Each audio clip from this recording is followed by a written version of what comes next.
besoin de toi, maître. Heureuse est la mère qui t'a porté et allaitée. Heureux plutôt ceux qui écoutent la parole de Dieu et qui l'observent.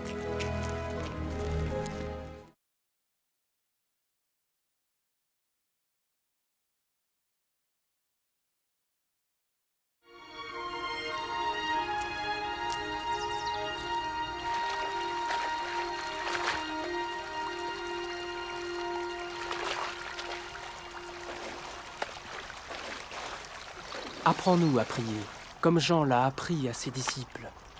Quand vous priez, dites « Notre Père qui es aux cieux, que ton nom soit sanctifié, que ton règne vienne, que ta volonté soit faite sur la terre comme au ciel.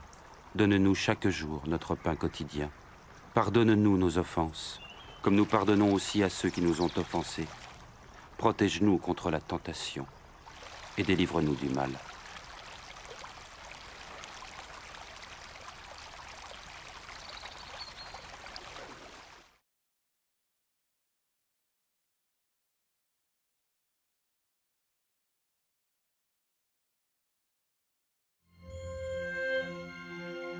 Dans les Saintes Écritures, Dieu déclare que le Messie viendrait pour être le sauveur du monde. La vie de Jésus prouve qu'il est bien celui dont les prophètes avaient parlé. Ésaïe a prophétisé que la Vierge deviendrait enceinte et qu'elle enfanterait un fils. Des siècles plus tard, la naissance de Jésus accomplissait cette prophétie.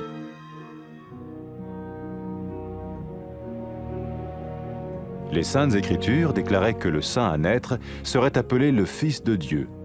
Cela signifiait que Jésus serait le Fils de Dieu au sens spirituel et non au sens physique. Nous le voyons par sa manière de vivre. Il a guéri des malades, il a pardonné leurs péchés, les a ramenés à Dieu et leur a promis une place dans le royaume éternel de Dieu. Il s'est offert lui-même en sacrifice pour le péché à leur place. Puis il est revenu à la vie, victorieux sur la mort selon le plan de Dieu. Jésus a dit « Personne ne me prend la vie, mais je la donne de ma propre volonté. » La vie de Jésus n'a pas seulement accompli les écrits des prophètes, mais elle a aussi confirmé la vérité de la sainte parole de Dieu. Les prophètes avaient écrit « Ta parole, ô mon Dieu, est parfaite, elle dure à toujours. » Jésus lui-même a dit « Le ciel et la terre disparaîtront, tandis que mes paroles ne disparaîtront jamais. » Jésus est venu pour nous donner la vie dans toute sa plénitude. Et quand l'homme a désobéi à Dieu dans le jardin d'Éden, il a choisi sa propre voie et ses actions l'ont séparé du Créateur.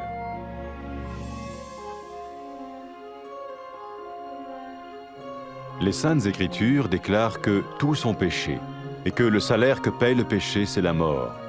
Il s'agit de la mort spirituelle, éternelle séparation d'avec Dieu. Mais tout comme Dieu a donné un bélier pour qu'il meure à la place du fils d'Abraham, ainsi il a envoyé Jésus, le Messie, mourir à notre place.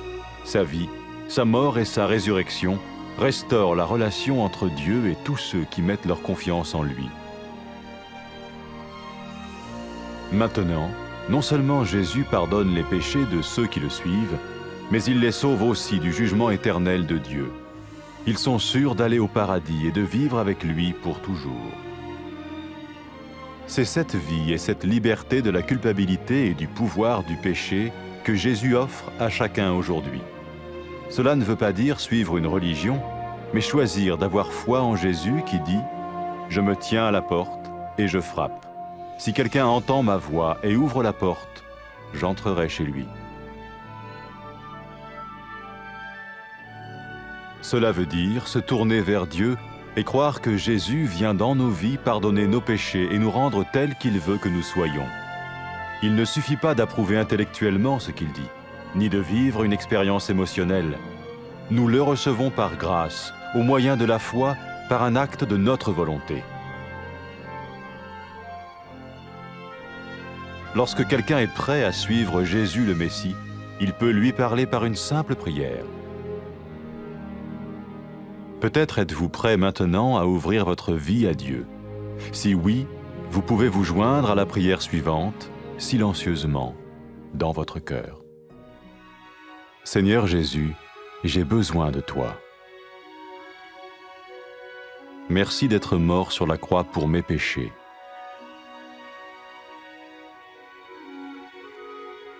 Je confesse mes péchés et je m'en repens.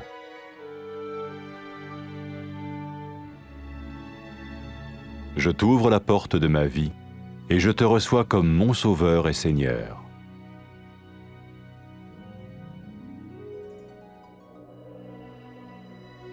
Merci de me pardonner mes péchés et de me donner la vie éternelle.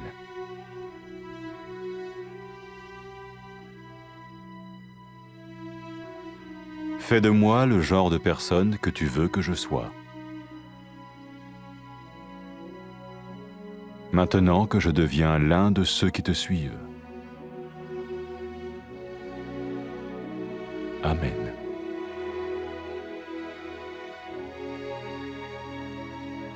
Jésus a dit à propos de ses disciples, « Mes brebis écoutent ma voix, je les connais et elles me suivent. » Pour expérimenter la vie en abondance promise par Jésus, ceux qui le suivent parlent à Dieu chaque jour dans la prière et lisent ou écoutent sa parole. Ils parlent de lui à d'autres personnes et rencontrent régulièrement ceux qui l'aiment et le suivent.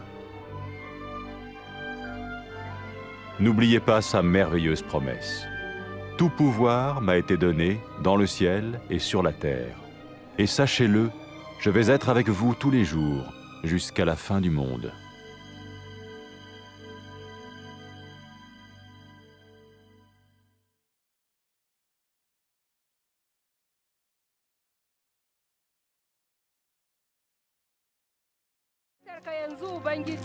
Mai murna ce mahaifiyarka da ka sha mamanta. Albarka ta tabbata ga masu jin maganar Allah, suna kiyayewa.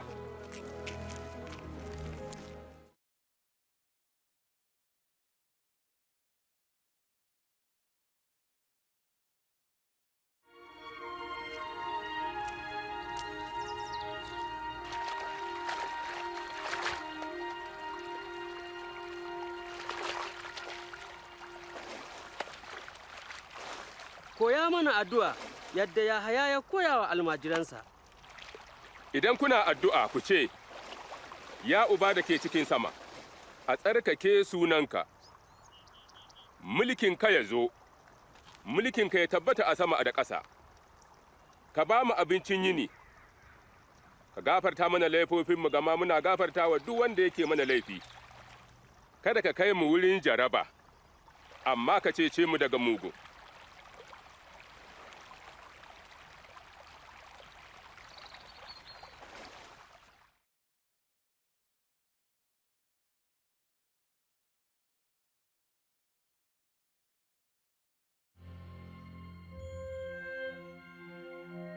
Cikin littafi mai tsarki Allah ya shaida almasihu zai zo ya ceci dukkan duniya.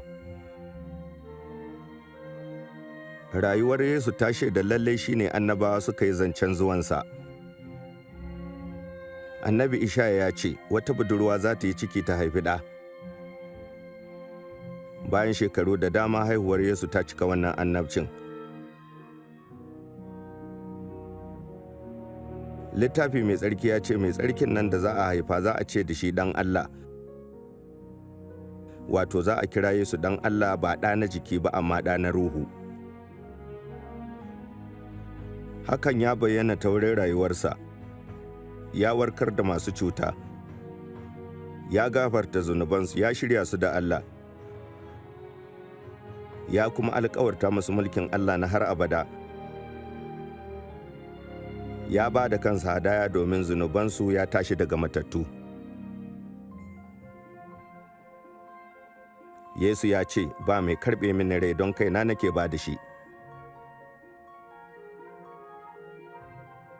Rayuwar Yesu ta cika annabcin annabawa ta kuma ƙarfafa gaskiyar maganar Allah. Annabawa sun shaida cewa maganar abar dogara ce kuma tabbatacciya ce ya Ubangiji. Yesu ya ce, sama da ƙasa za su shuɗe amma magana ta ba za ta shuɗe ba.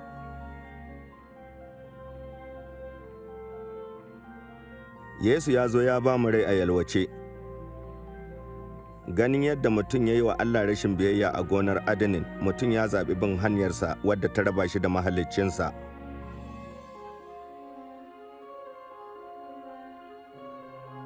Littafi mai tsarki ya ce, ‘yan Adam duka sun yi zunubi, sakamakon zunubi ko mutuwa ne, wato mutuwa ta ruhu kenan. Kamar yadda Allah ya tanada rago a maimakon ɗan Ibrahim, haka Allah ya aiko almasihu ya mutu a madadinmu. Rayuwa da mutuwa da tashinsa sun mai da dangantaka tsakanin Allah da masu dogara ga Yesu.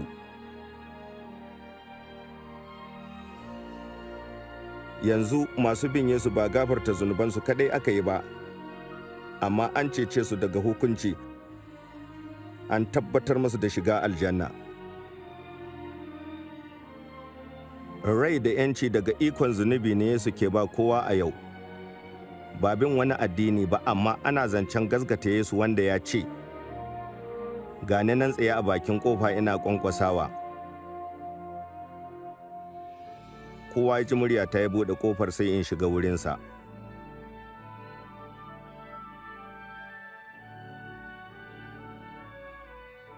Ana nufin mu juyo ga Allah, mu dogara ga Yesu ya shigo zukatanmu, ya gafarta mana, ya maishe mu karɓaɓɓu gare shi, ba abin marmari ko tunaninsa a zuciya kaɗai ba.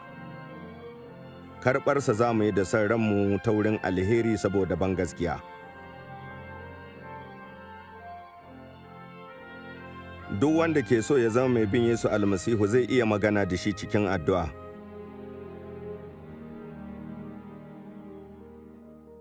Mai yiwuwa kana shirye ka buɗe ƙofar zuciyarka, za ka iya yin wannan addu'ar a cikin zuciyarka. Ya Yesu, ina buƙatar ka. Na gode da mutuwar da ka yi don zunubaina.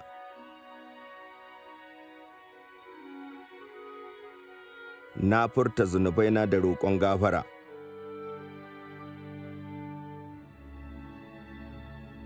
Na buɗe zuciyata, na karɓe ka zama mai cetona da Ubangijina.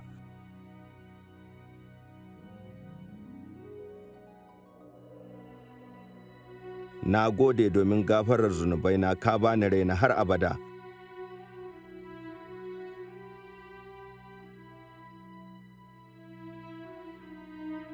Ka maishe ni irin mutumin da kake so.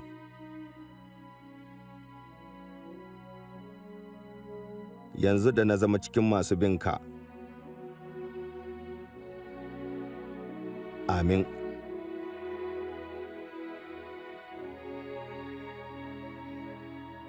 Yesu ya yi magana kan masu binsa da cewa, "Tumakina sun san muryata, na san su suna bina." In masu bin Yesu suna so su samu rai da ya alkawarta, dole ne su yi addu'a, suna karatu da sauraron maganar Allah kullum, su yi ta zumunci da juna, suna shaida shi ga wasu.